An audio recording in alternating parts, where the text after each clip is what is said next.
let's face it, working out isn't everyone's idea of a good time. Run 5 miles? No, thank you. I'd rather play a set of tennis.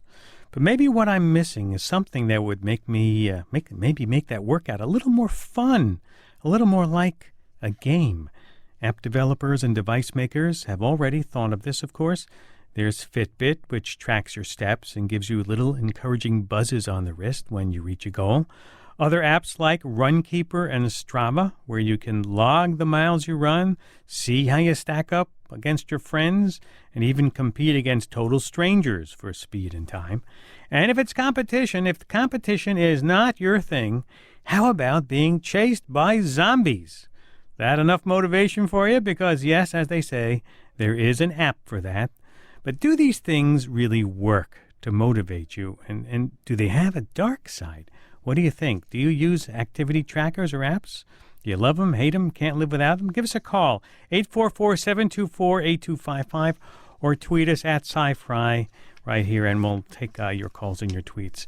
Joining me now are Margaret Wallace, CEO of Playmatics, a game development company based in Brooklyn and San Francisco, and she joins us from KQED today. Welcome to Science Friday.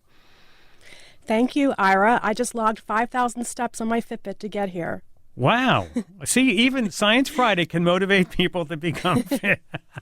I know you're not just a game developer, but you use this fitness stuff yourself. For those who haven't used a Fitbit, you say you got 5,000 steps on that. Are any of those Fitbit apps, are any of them good? Do you like them? How do they work? How do they motivate you? You know, I've been a long-time Fitbit user for the past few years, and between Fitbit and the Samsung S Health offering, those two happen to be my favorites, and I use them interchangeably. And over the past few years, I've seen especially Fitbit really grow and evolve with the community in terms of amplifying different features that use elements that we've always traditionally used in video games to potentially help encourage users or players or walkers to just keep going and give them the sense of how they're progressing. You know, it must be true because in the new Apple Watch that's coming out today, when it was announced, they made sure you knew that it was going to be pointed toward fitness people.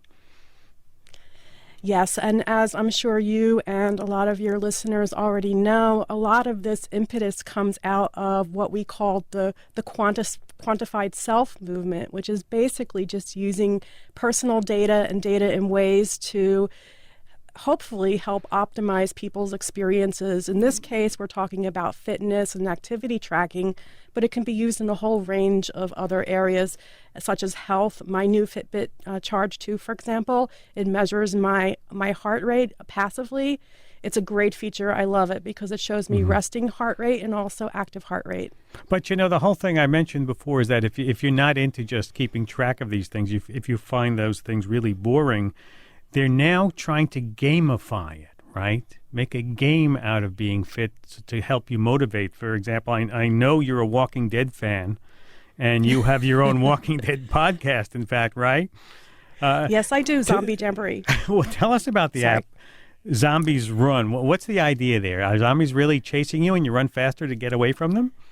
Yeah, Zombies Run is one of the great, I would say, milestones in terms of how different people with a game development background and creating apps have applied narrative to helping encourage fitness. So Zombies Run is basically what it sounds like. I have different stories or scenarios that unfold that entail, I don't know, hordes of zombies chasing me, and it encourages me and keeps me active and not necessarily focused on how hard my run is, but it's attempting to immerse me in a story. And a lot of us, and especially a lot of us in Western culture lately, with the popularity of things like The Walking Dead, are very tuned into what it means to be chased by zombies. Mm-hmm. Have you designed an app about being chased by zombies? I had the pleasure to work on a Walking Dead related app a few years ago. Right now in my company, we're working on taking different device tracker APIs, and we're working to build that into a game right now that we hope to be in what we call closed beta in the winter, like January. Can you give us an idea of what kind of game that would be? So basically, what we've found, or what our thesis is that activity trackers provide a wealth of information, and they've only just begun to start to tap into the power of story and narrative and the power of using these game-like mechanics, not only to entice you to start working out or at least being aware of how active you are, but to keep you engaged. And so that's sort of our theory. And what we're going to do is we're looking for creative ways to incorporate fitness data that is provided naturally through these various services. They have what is called APIs, so that allows software developers like myself to plug into certain tools and libraries that they use. And we're hoping to use that data to create a hopefully immersive experience. Zombies Run, like I said, did a great job of doing that. And we have certain ways that we think we want to focus on different kinds of exercise and see how that works together in a complementary fashion as far as creating engaging gameplay. You know, when Pokemon Go came out, I don't recall it being promoted as a fitness game. Yet as people, a billion or so people downloaded it and used it, it turned out it was getting people moving who were never getting off the couch. It's remarkable the extent to which Pokemon Go created such a movement. I mean, literally a movement of people. And I don't know if that was an intended feature. And that's what we call in gaming an emergent feature. That's something that we may not have necessarily anticipated when we made a game, but it's something that came out of it naturally because it's how the community and the audience likes to use it and discovered they like to use it. So Pokemon Go, I know it got me to visit places I never saw, both in New York, San Francisco, wherever I go. Yeah, with Pokemon. We have folks who want to talk about it. Let's go to the phones. Our number 844-724-8255. San Antonio, Melanie in San Antonio. Welcome to Science Friday. Thank you. Thank you for having me. I use running apps pretty regularly, and I have been so for the last 4 years. I'm a half marathoner. And I found that they've actually helped decrease my mile splits by about 2 minutes. Wow, that's a lot, isn't it? It is a lot, coming from being a non-runner to now running pretty regularly every day. Do you use any of the new games, or are you just happy to have the Fitbit or whatever you use to stimulate you? My husband's a zombie runner. He likes that one, and he is the biggest anti-runner possible. So anything to get him moving is fantastic. For me, I like the Nike Plus only because it's Apple Watch compatible, and I just the whole UI of it on the Apple Watch and being able to look down at it real quick at a glance to see what my past mile was compared to the current mile. And I'm a competitive person by nature, so I always like to compete against myself on that. Oh, thanks for sharing, Melanie, and good luck to you and your husband. Absolutely. Thank you so much. Bye-bye. Margaret, just sounds like a success story there. Well, it's funny. Nike Plus, as a lot of you all know, has really led the way in terms of adding what I call game-like elements. Some people say gamification. It's just a design approach to their apps. And Nike's stuff has been honestly the slickest and the most resonant. And honestly, I credit them for really starting an entire movement around the quantification of fitness, whether you're talking about Under Armour, Fitbit, Strava, Zombies Run. Somewhere along the lines, every one of us have looked at what Nike's doing, for better and for worse. I mean, they've had some troubles recently with their Nike Run Club feature changes. They took away challenges in the way that people were used to them working. But I think they've been working really hard to address that, and they're great. As Melanie was saying, she's a competitive runner. She talks about her splits and times. Isn't that a bit of a turnoff to some people that they're, they sort of feeling they have to be competitive, these things? Yeah, Nike definitely has a wide range of audiences, but I think they certainly do tap into more of the competitive type of player. And we know that players do not fit all one size. There are different kinds of players and different kinds of day. You might be a different kind of player. And something that Fitbit has done to address that I think is really smart, if they've rolled out recently adventures, which are these solo sort of non-competitive experiences where you can walk and experience what it might be to be on a trail at Yosemite. But they also have a challenges, which can incorporate up to 10 of your friends. And so if I'm more of that competitive type of player, I have that option, but it can be demotivating to some people who don't want to share their personal data. There's sort of a downside to some of these. Wasn't there a case a few years back where a cyclist died trying to beat a record on Strava? That is what I've heard, and it's not surprising because in a lot of ways, I mean, if any of us have taken yoga classes, I mean, a lot of people say, you're not competing to be better than the person next to you, or don't push yourself too hard, and some of these things can really tap into that overachiever way. Let's go to Washington, D.C. to Hassan. Welcome to Science Friday. Hi, thanks for taking my call. Go ahead. I just had a question about the GPS information for different users and the retention policy, and also the sharing of that information with law enforcement. How does that work with these fitness trackers?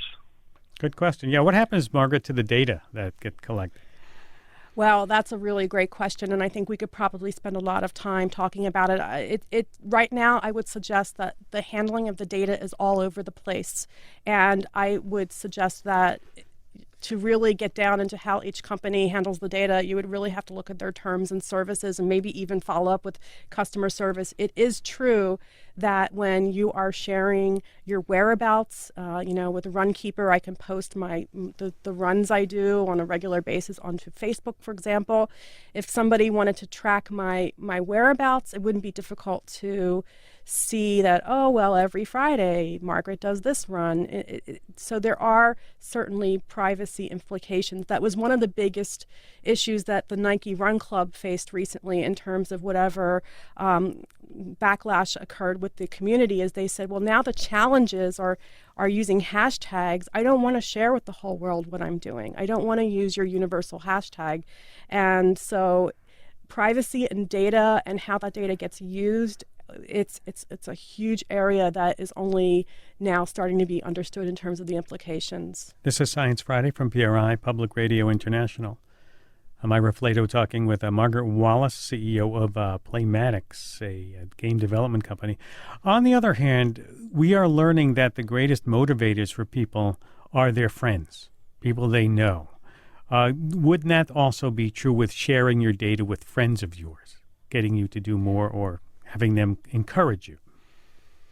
Yes, I think, again, it really comes down to player type. And I think for a lot of us, we may not feel comfortable with sharing, hey, today I only did 5,000 of my 10,000 steps. I blew it. I didn't make my goal. We feel comfortable sharing that with some people. Some people feel comfortable sharing that with everyone. They're not shy. But I think it really depends on where you are in terms of your fitness, how you feel about yourself, and what kind of friends you have.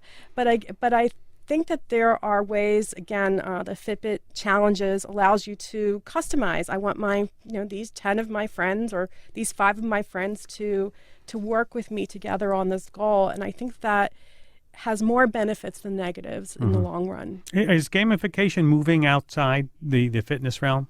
Maybe into, cars or something? It's gamification is infiltrating, for lack of a better word, every single sector that I can imagine. Since my background is traditionally in the video game industry, but since this has become a thing in terms of design for apps and also real world experiences, we're seeing it in simulation and training. We're seeing financial institutions use this. We're seeing HR departments use it for looking for skilled employees in different areas. We are seeing it built into hardware. So certain automobiles will have different game-like elements in their dashboard to show you how fuel friendly or environmentally friendly you're being with your driving or your style or Insurance companies are starting to utilize this with their apps to show whether a driver has been compliant and is eligible for less expensive insurance. It's really taking over in terms of a design approach in a lot of areas. Is there one age group it's aimed at? I would suggest it's not. It's since everybody plays games, right? Everyone of all ages plays games of one kind or another, or most of us do, whether we're talking physical card games or mobile games. It really isn't age specific. It's just the approach, I think, would be a little bit different. Mm-hmm. And where would the cutting edge be in gamification these days? I know you say you're working on something new. Well, you won't tell us what it is. I can respect that, but is there a cutting edge someplace? Well, there is something that we're working on that I can talk about, and I can talk about other examples too. One is something that we're working with the Scripps Research Institute and Dr. Benjamin Good with. And what we have done is we are creating a platform to allow scientists and researchers from all over the world who have apps and online activities that are helping them crowdsource scientific research, whether we're talking about astronomy or life science or biodiversity, and we're providing these researchers with the tools to build in badges and stuff like that. That's great. Margaret Wallace, good luck to you. Thank you for taking time to be with us today. Good luck with your game work. Thank you, Ira. Margaret Wallace is CEO of Playmatics, a game development company.